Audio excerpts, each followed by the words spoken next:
జగన్మోహన్ రెడ్డి గారు 5 సంవత్సరాలు ముఖ్యమంత్రిగా పనిచేసి అనేకమైన కార్యక్రమాలు, అనేకమైన విప్లవాత్మకమైనటువంటి పథకాలను ప్రవేశపెట్టి అమలు చేశారు. దేనికోసం అమలు చేశారంటే ప్రజల జీవన ప్రమాణాలు పెరగాలని,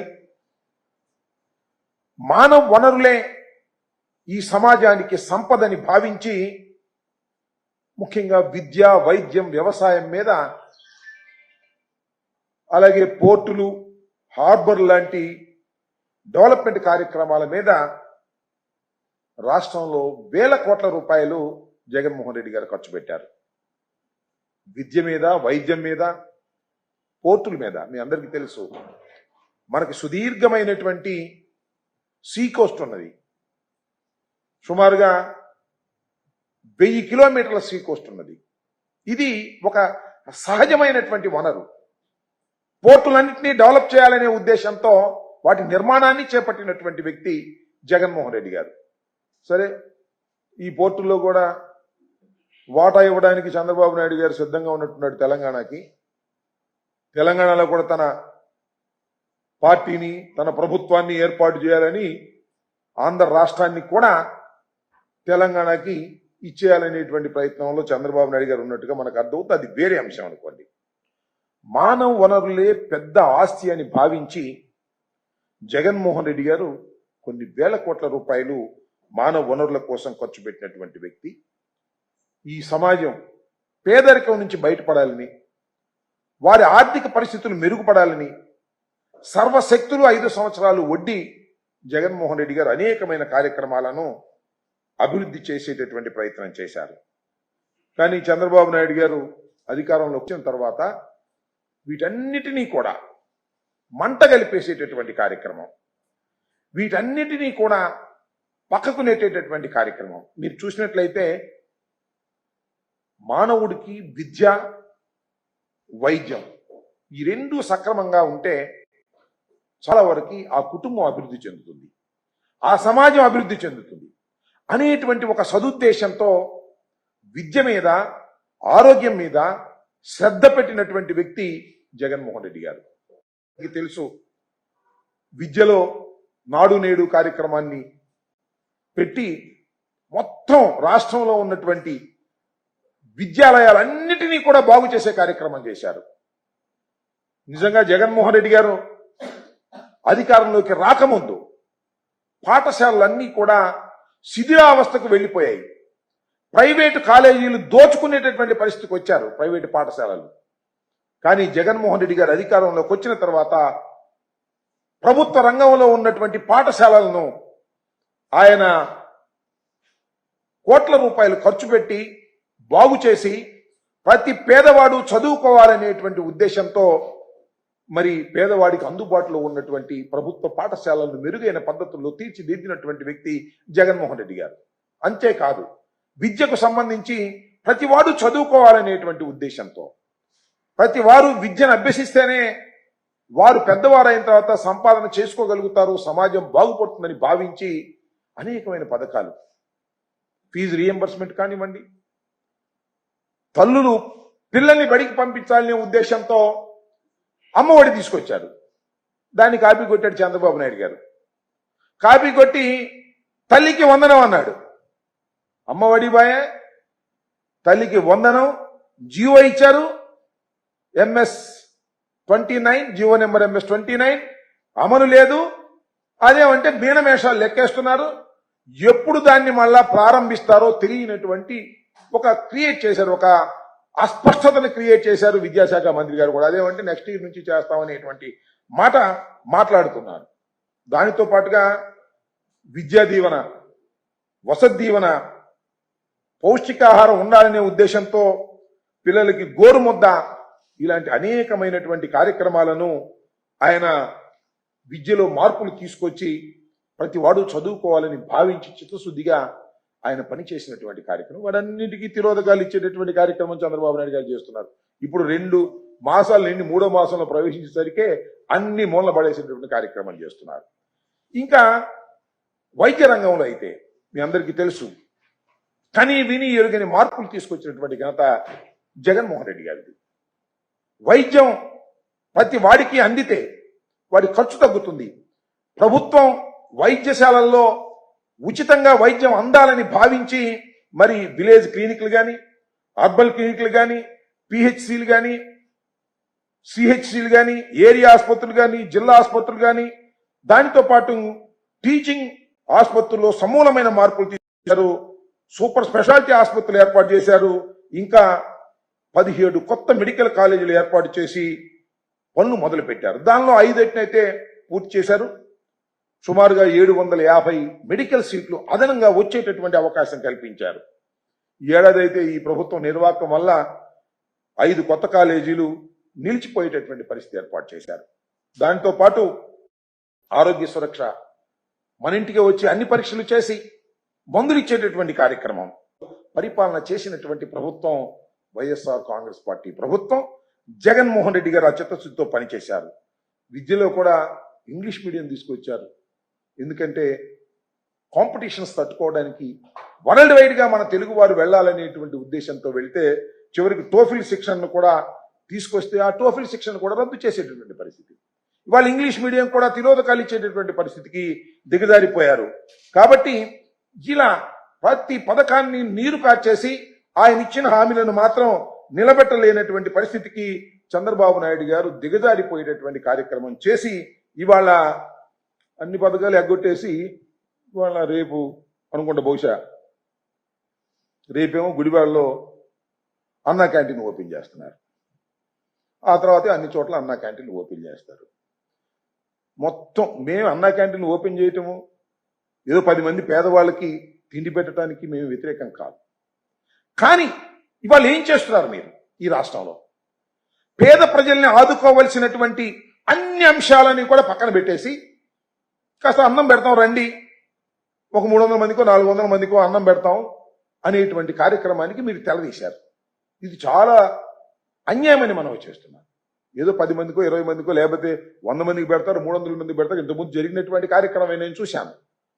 300 మందికి పెడితే అవుట్ అయిపోయినాయి అంటారండి. 5 రూపాయలు తీసుకుని ఉదయం మధ్యాహ్నం సాయంత్రం 5 రూపాయలు తీసుకుని ఒక 300 మందికో 400 మందికో పెట్టేసి అయిపోయిందని బోర్డు పెట్టేస్తారు. అన్నా క్యాంటీన్లు అద్భుతంగా జరుగుతాయనేటువంటి ప్రచారం చేసుకునేటువంటి పరిస్థితి చేస్తున్నారు. అన్నా క్యాంటీన్లు ఎలా జరిగాయో, అన్నా క్యాంటీన్లో ఎంత అవినీతి జరిగిందో కొత్త కాదని మనం చేస్తున్నాం. నాకు తెలుసు. అప్పుడు మీరు చూసినట్లయితే 2014-19లో టీడీపీ ప్రభుత్వం ఏర్పాటు చేసిన అన్నా క్యాంటీన్ల వ్యవహారం ఒకసారి మనం పరిశీలన చేసినట్లయితే అప్పుడు రాష్ట్ర వ్యాప్తంగా 2 దశల్లో 203 అన్నా క్యాంటీన్లు ఏర్పాటు చేయాలని తలపెట్టారు. వాటిలో చిత్రం ఏంటంటే 203 అన్నా క్యాంటీన్లో 114 అన్నా క్యాంటీన్లు ఊరుకు దూరంగా ఎక్కడో మూలన స్థలం ఎక్కడ దొరికితే అక్కడ కట్టేసే కార్యక్రమం చేశారు. జనరల్ గా ఎలా చేస్తారు అన్నా క్యాంటీన్లు? 10 మంది పోగే చోట బస్ స్టాండ్లోను లేకపోతే మరొక చోట మంచి సెంటర్లోను పెట్టి అక్కడ అన్నా క్యాంటీన్లు ఓపెన్ చేస్తారు. అలా కాదు, అన్నా క్యాంటీన్ కట్టడం, ఆ కాంట్రాక్టర్కి డబ్బులు ఇవ్వడం, లేదా అన్నా క్యాంటీన్లో ఫుడ్ వండటం, దానిలో అవినీతి చేయటం, దీనికే పరిమితం అయిపోయింది. కాబట్టి స్థలాలు ఎక్కడైనా పర్వాలేదు అని ఊరికి దూరంగా మానవ సంచారం తక్కువగా ఉండే చోట్ల అన్నా క్యాంటీన్లు కట్టేసే స్థలం ఎక్కడ దొరికితే అక్కడ అన్నా క్యాంటీన్లు కట్టేయండి అనేటువంటి పద్ధతుల్లో దీనికి 76.22 కోట్ల రూపాయలు ఖర్చు చేశారు. నిజానికి ఇంత కాదు. ముందేమో 17.3 లక్షలతో నిర్మించాల్సి ఉంటుంది అని ముందు టెండర్లు పిలుస్తారు. ఆ బిగిన్ అయిన తర్వాత కాదు ఇది ఇప్పుడు బాగా ధరలు పెరిగిపోయాయి కాబట్టి వీటిని పెంచాలి అని వాళ్ళంతటా వాళ్ళే నిర్ణయం చేస్తారు. దాంతో ఏం చేస్తారంటే 2010 చొప్పున చేయాల్సిన దాన్ని మళ్ళా చదరపు అరుగురికి 2010 2100 అని నిర్ణయించారు ముందు. తర్వాత 4,585 రూపాయలు పెంచేశారు ఒకసారిగా కాంట్రాక్టర్కి. పెంచేసి అదనంగా 17,030 లక్షలు ఇవ్వాల్సింది దాన్ని పెంచేశారు. పెంచేసి 76.22 కోట్ల ఖర్చుతో దాన్ని నిర్మించారు.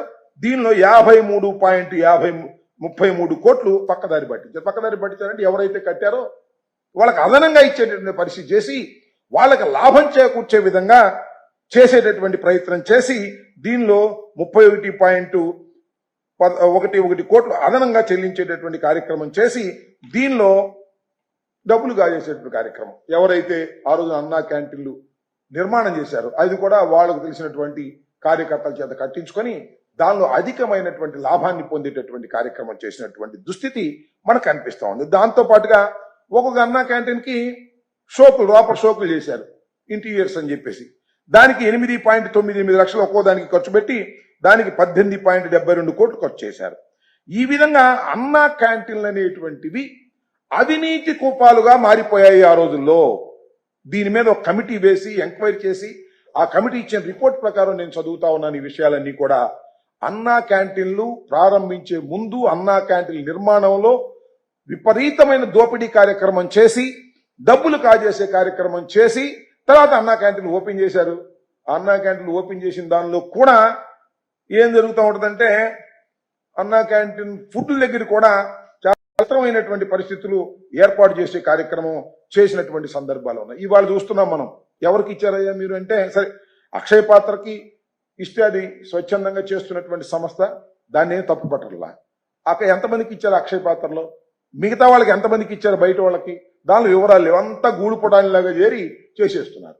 అదేమంటే ఏదో పార్టీ తరపున పెట్టినట్టుగా, చంద్రబాబు నాయుడు గారు సొంత డబ్బులతో పెట్టినట్టుగా, లేదా నారాయణ గారు సొంత డబ్బులతో పెట్టినట్టుగా అన్నా క్యాంటీన్ల మీద మీరు చూసినట్టుగా అన్నా క్యాంటీన్లు ఒకసారి వాటిని పరిశీలన చేస్తే పచ్చడం గులివేశారు పైనుంచి కింద దాకా. తెలుగుదేశం ఆఫీసు లాగా దాటి మీద కనిపిస్తా ఉంది. ఒకసారి చూడండి ఒక ఎలా చూపించారో.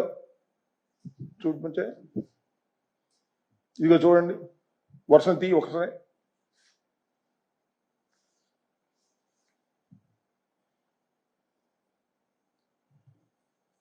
వర్షాన్ని అన్ని జిల్లాల మన దగ్గర ఉన్న సమాచారం మేరకు అన్నిటికీ పచ్చరంగా పులిమేశారు. అన్నా క్యాంటీన్ అన్నారు, పచ్చరంగా వేసారు. ఇది ప్రభుత్వం పెట్టుకుంటుందా లేక చంద్రబాబు నాయుడు గారు తెలుగుదేశం పార్టీ నారాయణ పెట్టుకుంటున్నారా?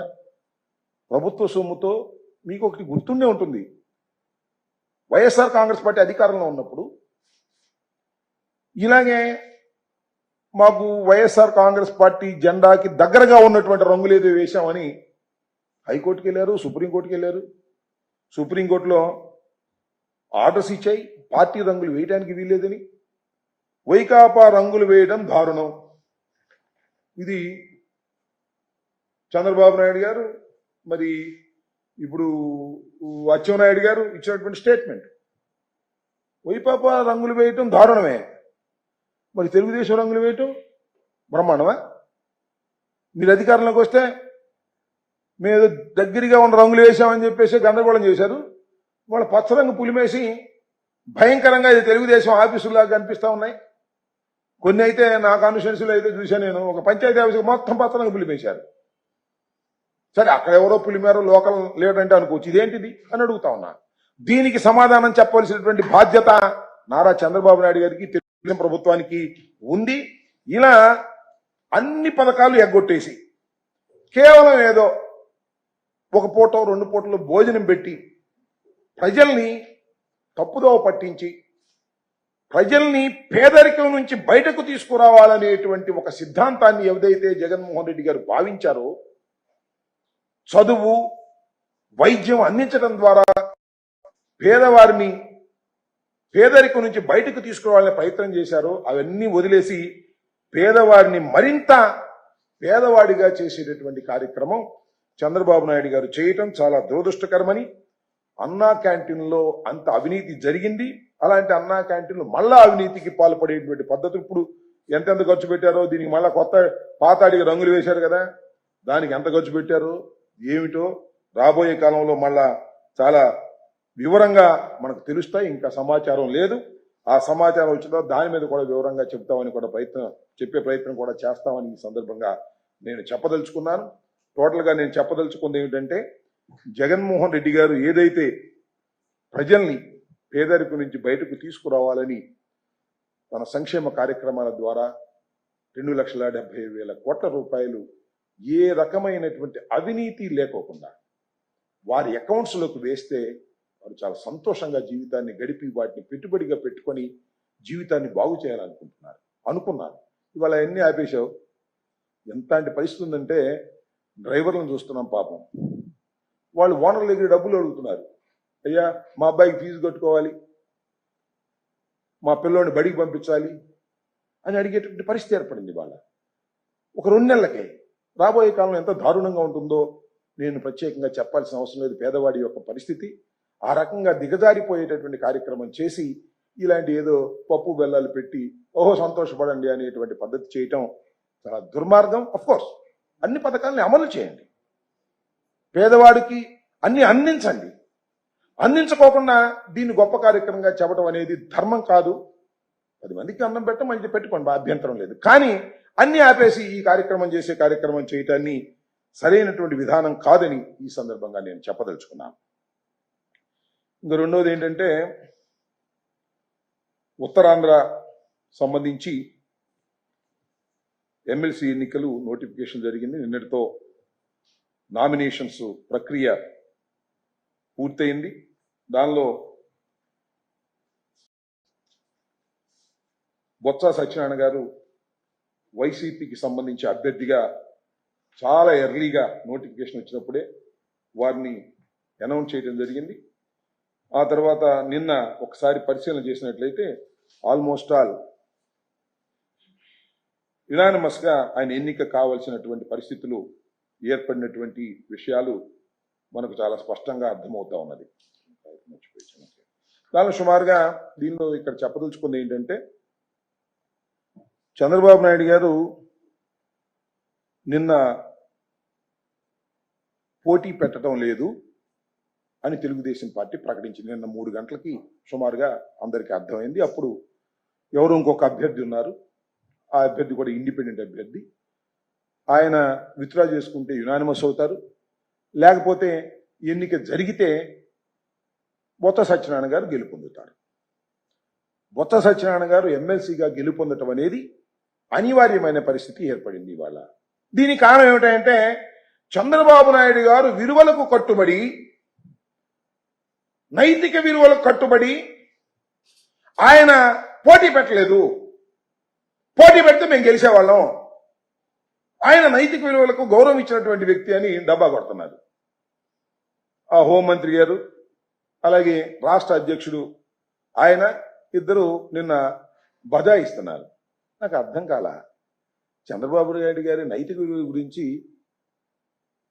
అనైతికత గురించి ప్రత్యేకంగా కొత్తగా తెలుసుకోవాలని అడుగుతా ఉన్నా. తన రాజకీయ జీవితం అంతా కూడా అనైతికతతోనే పైకి వచ్చినటువంటి వ్యక్తి నారా చంద్రబాబు నాయుడు గారు. కాంగ్రెస్ నుంచి తెలుగుదేశంలోకి రావడం, ఆ తర్వాత చంద్రబాబు నాయుడు గారు ఎన్టీ రామారావు గారికి వెన్నుపోటు పొడవటం, ఇవన్నీ కూడా ఒకటి కాదు, 2 కాదు. చంద్రబాబు నాయుడు గారి అనైతికత గురించి చెప్పడం మొదలెడితే గంటల తరబడి ఆయన అనైతిక కథలు పుంఖాలుగా చెప్పవచ్చు. ఇక్కడ ఉత్తరాంధ్రకి సంబంధించి ఒక విషయాన్ని చాలా స్పష్టంగా చెప్పదలుచుకున్నాను. మేము చంద్రబాబు నాయుడు గారు ఏ విధంగా అయితే కుట్రలు కుతంత్రాలు చేస్తారో, ఏ విధంగా అయితే డబ్బులకు ఆశ పెట్టి ప్రలోభ పెట్టి మా ఓటర్లను కొంటారో మాకు ముందుగా తెలుసు. కాబట్టి మాకు 641 మంది ఓటర్లు ఉన్నారు. మాకు స్థానిక సంస్థల్లో గెలుపొందినటువంటి వ్యక్తులు.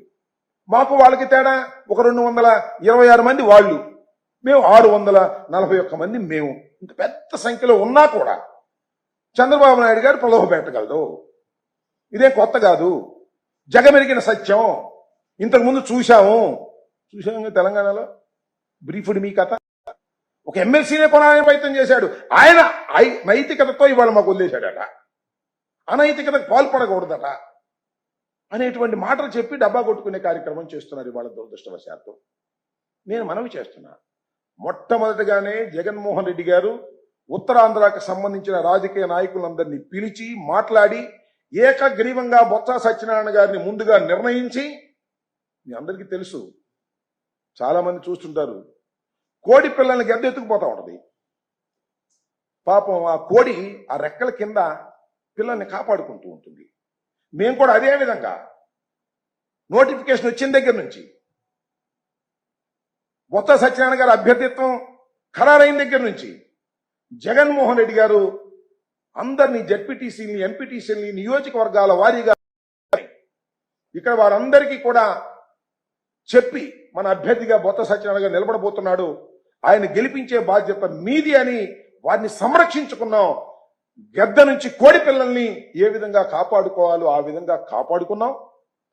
చంద్రబాబు నాయుడు గారు ప్రయత్నించారు. నిజంగా ఆయనకు నైతికత తెలిసి ఉంటే నోటిఫికేషన్ వచ్చినప్పుడే నెంబర్స్ తెలుసు కదా. ఆ నోటిఫికేషన్ వచ్చిన మరుసటి రోజునే మేము పోటీ చేయట్లేదని చెప్పొచ్చు కదా. అప్పుడు చెప్పలా. ఒక కమిటీ వేశాడు, అందరిని పిలిచాడు, మాట్లాడాడు, మాలో ఉన్న వాళ్ళకి కూడా ఫోన్లు చేశాడు. 2 లక్షలు ఇస్తాం, 3 లక్షలు ఇస్తాం అని చెప్పి ప్రలోభ పెట్టారు. ఈ ప్రలోభలకు లొంగే పరిస్థితుల్లో లేరు ఓటర్లు. బొత్స సత్యనారాయణ గారు ముందుగానే నిర్ణయించబడ్డాడు ఆయన క్యాండిడేట్ గా జగన్మోహన్ రెడ్డి గారు. కాబట్టి మేమంతా పగడ్బందీగా ప్లాన్ చేసుకోవడంతో గత్యంతరం లేని పరిస్థితుల్లో పోటీ పెట్టలేక జారుకుని, అది ఆయన నైతికతకు గొప్ప నిదర్శనమని వాళ్ళు హరికథలు చెబుతుంటే వినవలసినటువంటి అవసరం లేదని కూడా ఈ సందర్భంగా నేను మనవి చేస్తాను. నిజంగా ఇవాళ వారు చెప్తున్నట్టుగా ఏది నైతికతకు తావిచ్చి మేము పోటీ పెట్టలేదనుకుంటే రాబోయే కాలంలోనే మనవి చేస్తున్నా.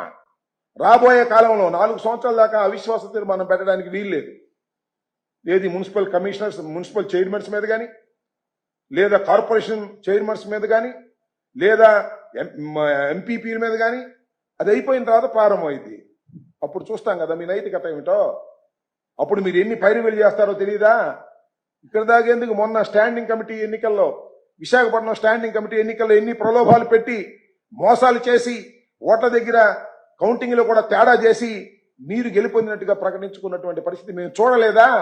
మీరా ఇవాళ నైతికత గురించి మాట్లాడేది అనేది ఇక్కడ నేను ప్రశ్నించదలుచుకున్నాను. ఇలాంటి నైతికత గురించి ఎవరైనా ఈ రాష్ట్రంలో మాట్లాడొచ్చు, ఎవరైనా ఈ దేశంలో మాట్లాడొచ్చు, కానీ చంద్రబాబు నాయుడు లాంటి రాజకీయవేత్త నైతికత గురించి, నీతి గురించి మాట్లాడితే చాలా దుర్మార్గంగా ఉంటుంది.